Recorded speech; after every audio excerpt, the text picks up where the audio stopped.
My name's Bob Cumming. I run the Master of International Public Health program here at the University of Sydney, and I'm a professor of epidemiology. And I have a great interest in the world's newest country, South Sudan. So that's what I'm going to be talking about the next 20 minutes or so. I'm going to talk about a little bit of the history of South Sudan, then a little bit about the development challenges in South Sudan, and a little bit about what the University of Sydney is starting to do in South Sudan. So I wasn't sure whether people were going to be able to see me speak, so I thought I'd start with a picture of me in South Sudan. I first went to South Sudan 2 years ago, just a couple of months after independence, and this is me at the Juba College of Nursing and Midwifery with Petronella Wawa, who is the director of that College of Midwifery. And I met with her when I was there. I've only been back a couple of weeks, in fact, from Juba, and spent quite a while with Petronella. So where are we talking about? This is a map of Africa. And Sudan, as it was until 2 years ago, was the largest country in Africa. And then in July 2011, it became 2 countries. So you can see that the southern part of Sudan is very much part of sub-Saharan Africa, next to Uganda and Ethiopia and Kenya and so on. And this is a map of the Sudan as it was until 2 years ago. And you can see the countries around. And I just wanted to say a little bit about the history, because I think it's important to understand the history of the Sudan to understand the challenges that are happening now. So Sudan was actually run by the British from 1889 to 1956. It wasn't strictly speaking a colony, but it was essentially a colony. And the British were really interested in the African Arabs that lived in Khartoum. So the British, as you probably know, liked Arabs, Lawrence of Arabia and all that stuff. So they saw Khartoum as part of the Arab world, not part of the African world. And the people in Khartoum still see themselves as part of the Arab world, not part of the African world. And the southern part of the country, from Malakal down, was really deliberately underdeveloped by the British. They did nothing there. They built no hospitals, no schools. They let missionaries go in. But essentially, they wanted to keep the southern half of Sudan as a wild, undeveloped area, as a barrier between the Arab world in the north and black Africa in the south. So often when we go and work in developing countries, we talk about rebuilding a country. South Sudan, there's nothing. So there's nothing to rebuild. There's no administrative structures, there were no hospitals, there were no schools. So you're really starting from scratch. So after the British left, in fact, just before the British left in 1956, the South rebelled against rule from the North. And in fact, this slide up until a couple of months ago, I had civil war, but the people in South Sudan call it a liberation war. They really felt they should never have been part of the North, and they want to be liberated from the domination by the Arabs in Khartoum. So there were 2 liberation wars, the first one from 1955 to 1972, and at the end of that there was a peace and the South got some autonomy, but that autonomy slowly got broken down, and then Sharia law was introduced from the North, and there was a second liberation war from 83 to 2005. 2005 there was a peace agreement, and then on July the 9th, 2011, there was a vote, or just prior to that there was a vote, and 99% of people in the southern part of the country decided they wanted to be a separate country. And so that's the new map of Africa, or the map of that part of the world, with Sudan, the north, still called Sudan, and South Sudan, the new country in the south, with the capital at Juba on the Nile. South Sudan has a population of about 11 million. There's going to be a census the year after next when the numbers will be more accurately known. And it has an area of 620,000 square kilometres, which probably doesn't mean anything to you, except if I just show you compared to New South Wales. So it's got an area a little bit smaller than New South Wales, and the population's a little bit bigger, but in many ways it's actually quite similar to New South Wales. The big difference, I suppose, is in South Sudan everyone lives in rural areas, whereas in New South Wales we all live in Sydney, Wollongong or Newcastle. Right, this is a picture of Juba. So the Nile is, I guess, the fundamental geographic fact of South Sudan. It flows right through the middle of the country. there's no water shortage at all in the country. Flooding is more of a problem than drought. And that's Juba, the capital. That bridge there, that's actually the only bridge across the Nile in the whole country, and was heavily bombed during the various civil wars, liberation wars, sorry. The Japanese are planning to build a new bridge, and within 10 years there'll be more bridges. But at the moment there's only that bridge, which every now and then gets closed down because it was actually built by the military and wasn't meant to have the huge traffic that's on it now. The only paved road in the country goes from Juba across the bridge and down here to Uganda. So there's about 200 kilometres of paved road, and that's the highway to Nimale, and that's where everything comes in from Uganda and Kenya. This is a typical, Juba doesn't really have a main street, but there are 4 or 5 streets that look like that. So there are good roads, good paved roads, at least a little bit. There's some traffic. There's not yet the traffic jams that you see in Nairobi and Kampala, and there are some modern buildings. Apparently, if I'd been there 10 years ago, Juba was just thatched cottages with a few old colonial buildings still there. But there's a lot of building going on, a lot of Chinese doing a lot of building. So just some facts about the country, because it's not all like Juba. So adult illiteracy is 73%, so only a quarter of adults can read and write. Because there was no education during the wars. Education has really only just started. The vast majority of people don't have any sort of toilet at home. It's either a flush toilet or a dug toilet. So they either share one, or they go in the bushes, or they go in the river. Essentially nobody has electricity at home.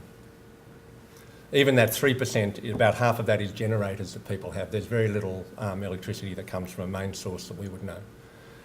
Under 5 mortality is high, although perhaps not the highest in the world. It might be higher in parts of Sierra Leone and other parts in West Africa, but it is very high at 135 per thousand. The maternal mortality is by far the highest in the world. And I guess if the Nile's the fundamental fact about geography, the high maternal mortality is the fundamental health fact about South Sudan. So if we just look at that a little bit more, that means that for every 100,000 live births, there are 2,054 mothers that die. That's the way that statistic is calculated. Just to make that a bit more meaningful, the rate in Australia is 8 per 100,000 live births, and it's one of the lowest in the world. The rate in South Sudan is 2,054, so the rate in South Sudan is 257 times higher than in Australia. It's actually worse than that, because women in South Sudan tend to have more babies, so their risk of actually dying in childbirth is much higher. In Australia, there are about 20, 22, 23 maternal deaths a year. In South Sudan, which has half the population of Australia, there are 25 deaths a day. So it's a huge problem, and it's not the only problem. There's child mortality, all the known diseases are occurring in South Sudan. When I was there, there's a polio outbreak has just happened there. There's 3 cases, but that's probably just the tip of the iceberg. The only disease they don't have in South Sudan, probably the only disease they don't have, is Chagas disease, which only occurs in South America because the bug that causes it doesn't occur in Africa. But they have everything else.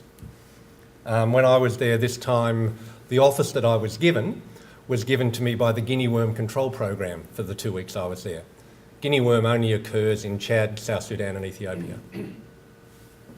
And they're moving on, but this maternal mortality is really horrific. 20 a year in Australia, and 1 or 2 a month. And every one of them is looked at in great detail to see why did this mother die. 25 a day in South Sudan. So I talk to them actually, when women get pregnant, it's on their mind, I might die. In Australia, no one thinks of that. They probably won't die, but it's one of they're taking a risk. So, what's the future for South Sudan? So I'll start off with the pessimistic outlook. There's a development economist called Paul Collier that wrote a wonderful book called The Bottom Billion. And in that book, he talks about 4 reasons why some countries don't develop. And unfortunately, South Sudan has all 4. One of them is the conflict trap. If there's fighting going on, then development is slowed down. And in South Sudan, there are currently two sources of conflict. One is there are disputes along the border with the old North Sudan, what's now called Sudan. with occasional fighting. There's no fighting at the moment, but there is occasional fighting there. Perhaps more worryingly, even within the country, there are some intertribal conflicts. And in fact, just last weekend, I think 40 people were killed near the border of Ethiopia by one rebel group, which is mainly consists of Malay tribes people killing people from the Nuer tribe that lives there. Long way from Juba, but that internal conflict is a real problem. The second trap he talks about is the natural resources trap. And this is something that, say, Nigeria has been caught in. Nigeria has a lot of oil, but that oil actually has led to an enormous amount of corruption and small groups of people wanting to take the wealth from that oil. And South Sudan also has a lot of oil. So when the two countries split up in 2011, most of the oil is produced in the south. It has to go through a pipeline through the north to get to the Red Sea, and that's a cause of potential conflict. But 99% of South Sudan's income comes from oil. So they're entirely dependent on oil at the moment. That they've got that problem that they've got the next one, the bad neighbour, Sudan, who control the oil, and also the fact that there's so much oil wealth has already led to quite a lot of corruption. Then the next one is landlocked with bad neighbours trap. So it's all right to be Switzerland or Austria, where you're landlocked but you have good friendly countries next to you. But if you're landlocked and you don't get on with your neighbours, then it's very hard to get anything you produce out to the market, and it's very hard to bring things in. So South Sudan, among its neighbours, are Democratic Republic of the Congo, not a great place to have as a neighbour. Sudan, with whom they fight periodically. Kenya is pretty good most of the time, but Kenya's had its own problems the last couple of years. Uganda's pretty good, but it's also landlocked, so that's not particularly helpful. And then Ethiopia is very mountainous, so hard to get things through Ethiopia. And the final trap is bad governance in a small country. And Collier talks about Bangladesh as an example of bad governance in a big country. That Bangladesh seems to be big enough for people to ignore the government and still be successful. But in a small country with only 10 million people like South Sudan, if the government isn't very good, things can go wrong very easily. The government isn't bad, it's not good, it's probably somewhere in between at the moment. So that's the pessimistic outlook. And just to reinforce that pessimistic outlook, that's the main road between Juba, which has 5,750,000 people, and Yei, which has a population of 250,000 and is the third or fourth biggest city in the country. So not a great road, which inhibits any sort of transport. And then they have actually started grading that road, and I went on this road 3 weeks ago. They've started grading that road, but unfortunately the grader uncovered a mine on the road, or beside the road. It wasn't actually on. We were reassured it wasn't on the road, because the road was supposed to have been demined. But the grader, in going on the edge, hit a mine. Didn't blow up, but they closed the road for an hour while we waited for mine removers to come in and remove the mine. Actually, this might be a good point to say how safe is South Sudan for locals and visitors. You're probably aware that the Department of Foreign Affairs and Trade grades countries from 2 to 5. I don't think anyone gets a 1. Maybe Australia's 1, entirely safe. And countries like Iraq and Somalia are 5. South Sudan is 5, which means don't go, and if you're there, leave. However, Juba is 4. So the capital city that means reconsider your need to go. If you need to go, go. But don't go for a holiday, or don't go flippantly. You need to think about it before you go. So Juba's okay to go to. Whether I should have gone out of Juba or not, I don't know. I actually took out my own travel insurance just in case the university mightn't cover me for leaving Juba. But it was fine. But a little bit scary, I guess. So did I look scared? Vaguely smiling. Putting in a brave face. And this is Yei. So again, this is a town of 250,000 people that really feels like a village. So there are a lot of development challenges. Now, that's the main street in Yei. Beautiful place. The countryside is fantastic around there. And wonderful people. All right, so the optimistic outlook. Well, there is oil. They do have potentially a lot of money, and if they manage that oil properly, the country can prosper quickly. They also have a lot of mineral wealth, which is untapped. There's just started being prospecting, and there's a lot of uranium, coal, there are diamonds, there's gold, so a lot of mineral wealth. And agriculturally potentially very rich. And there's a lot of water, and certainly in Yei, which is near the border with Uganda, there's a lot of agriculture happening, but as the country opens up, there'll be a lot of agricultural wealth. And in fact, on those first 2 points, it's a lot like Australia. So primary production. There is a lot of foreign aid, and I think the country's doing pretty well at managing that foreign aid, making sure that it actually goes to the places where it's needed. There is an increasingly foreign investment. I mentioned the Chinese already, so there's a lot of Chinese working there and doing construction there. But at the hotel where I was staying, there were a group of Latvians who were building a private hospital. I've never met any Latvians before, and there they were by the Nile at the Juba Bridge Hotel. I also met at that hotel some Ethiopian Canadians. So they've lived in Canada for 30 years, came originally from Ethiopia, now they're building in Juba. So there is a lot of foreign direct investment. And another resource that South Sudan has is the diaspora living in many parts of the world, including Australia. So if we just have a look at, in Australia between 2000 and 2010, where our refugees came from. And you can see that Sudan, and that means South Sudan, South Sudanese were the second biggest after Iraq. And there are now over 30,000 Australians who give their ethnicity as South Sudanese. And it's a bit hard to compare to other countries, but it's probably more than or at least equal to the US and Canada. Those are the three countries that took the refugees, particularly between 2000 and 2005. And the country's not at war anymore, so we're not taking refugees from there anymore. So there are lots of South Sudanese, and the ones I've met are all wonderful. So these are Atem Atem, friend of mine, and Ajak Ajang and his wife Akwal, and this is Francis Deng. So young Sudanese who grew up in refugee camps in northern Kenya who came to Australia between 7 and 10 years ago. And they're all very keen to contribute to the development of South Sudan. So, what is the University of Sydney doing? Well, I went 2 years ago because I was already working in Uganda and I thought I'll go and have a look at the world's newest country. And then also I met some of the diaspora living in Sydney. So what I realised when I went is there are already quite a few graduates of our Master of International Public Health program working there for various NGOs. So there are 3 or 4 there at the moment working in South Sudan. It is probably the biggest employer, I think, at least of young development workers. It's interesting, all the young people seem to be scattered around the country and the old men who run the NGOs all sit in Juba. Some interesting dynamic. So graduates of development programs often end up working in South Sudan.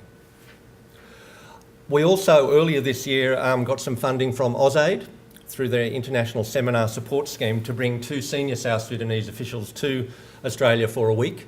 And we ran a seminar at the University of Sydney that I think was very successful, and they also went and met AusAid and DFAT in Canberra. The main purpose of my 2-week visit to South Sudan earlier this month was to help establish a public health training program in Juba, so a South Sudan Institute of Public Health or something like that. And it was a really successful 2 weeks. We now have a plan. We're just putting the budget together. I met with the Minister for Health, who was very supportive. So we're hoping to work with the Ministry of Health in South Sudan to establish a public health training program, which would involve us developing the curriculum with them and providing guest lecturers that might go for a couple of weeks to teach about maternal and child health or epidemiology in my case.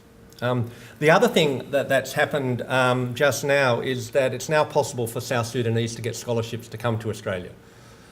I mean, it wasn't possible before 2 years ago because there was no South Sudan. And just in this year's round of AusAid scholarships, South Sudan is now eligible for master's programs. So we would hope to get 1 or 2 students from South Sudan in 2015 to come and study here. So this is just the seminar, that's me. The other Caucasian there is Glenn Saul-Keld, the head of School of Public Health. And this is Samson Barber, the head of primary care in the Ministry of Health in the Republic of South Sudan, and Agri Abate, who's the Vice-Chancellor of the University of Juba, which is really the only functioning university in South Sudan. So they're now friends of the University of Sydney. This is part of the Ministry of Health. There is a more modern-looking building off to the right, but this is where a lot of the offices are. This was my office when I was there for 2 weeks. And if I go back, I'm planning to go back for a couple of months next year. This will probably be my office again. And this is Dr. Barber's office. And as I said, I was working with Dr. Barber, and also the white woman there is Francine Van Boren, who's employed by the EU in South Sudan to help them develop training programs for health workers. So Francine and I and Dr. Barber are really working on this to finalise the proposal to present to the Minister formally before Christmas. So I'll stop there. South Sudan can be quite beautiful. This is at my hotel, just looking across the Nile. One of my enduring memories of South Sudan, I've been there 3 times, always been October-ish. That's the mango season, and all night I was kept awake by mangoes falling on the roof of my cabin. But they're very pretty to look at. Thank you. So thank you.